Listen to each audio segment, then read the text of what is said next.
향기의 왕, 향기가 강하다는 그런 뜻을 가진 식물입니다. 또한 이 배초향이 치매, 중풍과 같은 뇌질환을 예방하는 데 도움을 준다는 연구 결과가 발표되기도 했어요.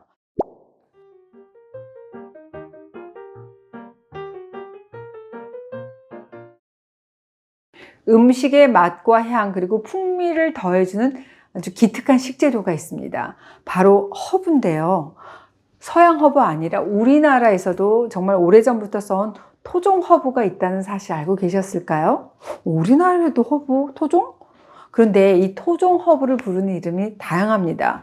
제가 아는 것만 해도 한 3가지 정도가 돼요. 배초향, 방아잎, 곽향인데 보통 이 방아잎으로 많이 알려진 식물이죠. 한의학, 본초학에서는 배초향의 이파리를 한 6월, 7월 정도에 이렇게 채취해서 말린 전초를 곽향이라고 부르고 표준어로는 배초향이 맞습니다. 밀어낼 배, 풀, 초, 향기, 향이다 라고 해서 다른 풀들의 향기를 다 밀어낼 정도로 향기의 왕, 향기가 강하다는 그런 뜻을 가진 식물입니다. 이 배초향은 우리나라뿐만 아니라 중국, 일본, 타이완에서도 자생하는데 중국에서는 샹차이, 타이완에서는 라오무이라고 부르기도 합니다. 우리나라에서는 한 7월 되면 꽃이 피고 9월에는 그 열매가 맺히거든요. 야생초죠. 생김새는 꼭 이렇게 보면은 깻잎하고 비슷해요. 잎을 손가락으로 이렇게 문지르게 되면 마치 박하처럼 알싸한 향기가 납니다. 그래서 이 배초향은 한국 민트다 이런 애칭도 있습니다.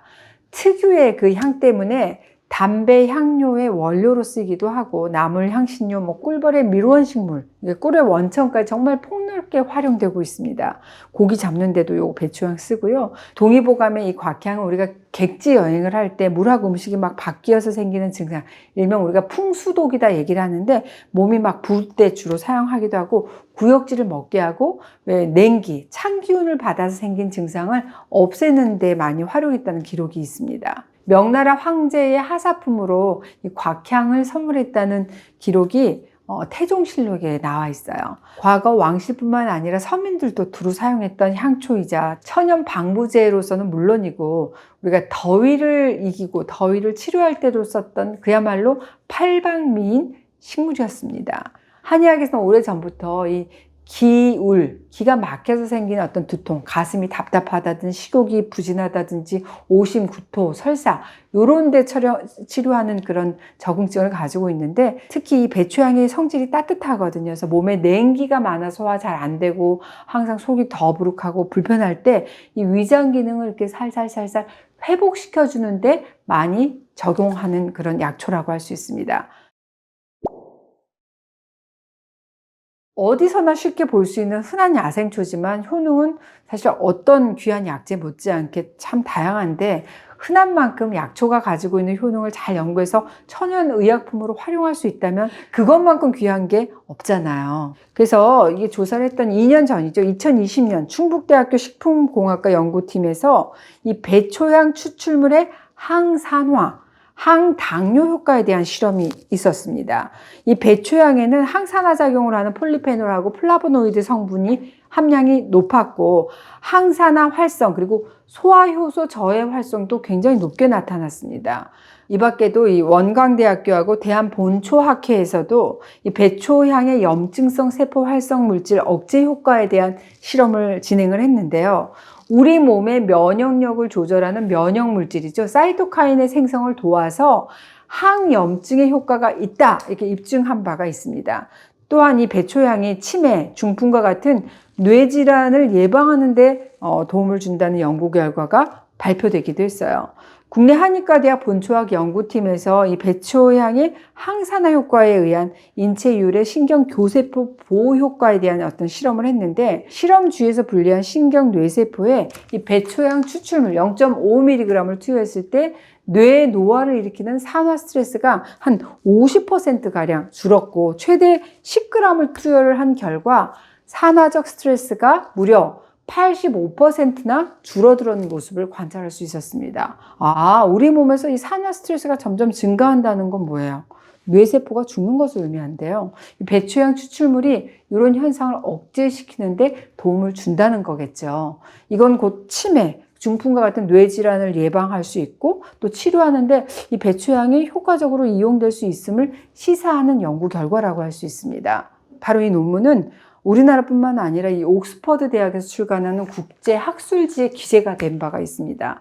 앞서 제가 말씀드렸다시피 배추향은 아시아 중에서도 일본, 중국, 타이완 그리고 우리 한국에서만 자생하거든요. 그래서 전 세계적으로 이 효능에 대한 활발한 연구가 이루어지지 못하고 있는데요. 특히 배추향은 우리나라에서 많이 발견되는 만큼 우리나라 국내에서 이 배추향에 좀 더 집중해서 정말 다각도로 연구를 한다면 배추향의 놀라운 가능성을 발견할 수 있지 않을까 싶습니다. 이 향신료로서의 배추향은 지역에 따라서 좀 다르게 쓰여요. 주로 전라도하고 경상도에선 된장국 끓일 때, 또 아귀찜 할 때, 돼지국밥, 또 매운탕, 추어탕, 뭐 감자탕, 된장찌개, 이게 찌개나 국에 넣어서 드시더라고요. 이파리가 나오는 시기에 따라서 먹는 방법이 조금씩 다른데 5월에서 한 8월에 나오는 배추향의 어린 이파리는 이렇게 생으로 나물 조물조물 무쳐 먹는다든지 데쳐서 드시면 좋습니다.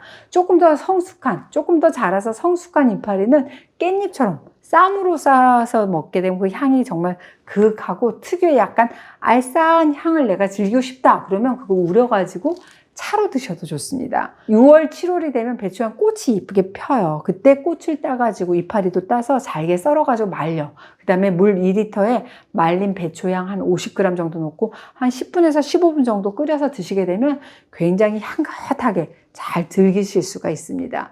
근데 주의하실 점은 배추향의 잎을 막 끓이는 시간을 너무 오래 끓인다든지 막 삶아버리게 되면 이 특유의 향이 날아가기 때문에 우리가 차로 우려 드실 때도 10분, 15분 넘기지 마시고 요리할 때도 처음부터 넣지 마시고 제일 마지막에 넣는 게 좋습니다.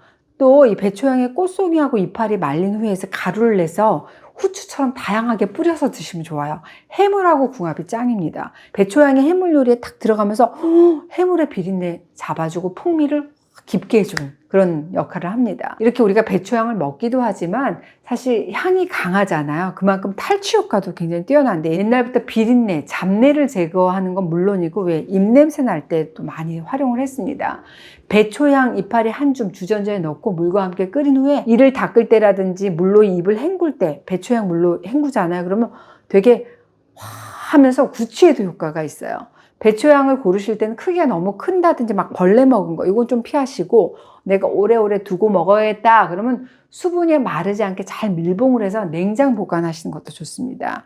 배추향이 곽향의 성질이 열이 많은 그런 성질을 갖고 있기 때문에 내가 음기가 약해서 몸이 자꾸만 허열이 뜬다든지 아니면 막 열성 질환에 자주 걸리시는 분들은 즐기지 않으시는 게 좋습니다. 한꺼번에 좋다고 해서 많이 먹는 거 안 되고 장기간 막 이것만 차로 마실 경우에는 내 체질을 좀 파악해서 드시는 게 필요합니다. 제가 오늘은 방앗잎으로 여러분들이 알고 계시는 배초향에 대해서 알려드렸는데 정말 흔하죠. 지천에 널려 있습니다. 하지만 효능만 구분 제법일세 이 특별한 배초향으로 건강 챙기시기 바랍니다.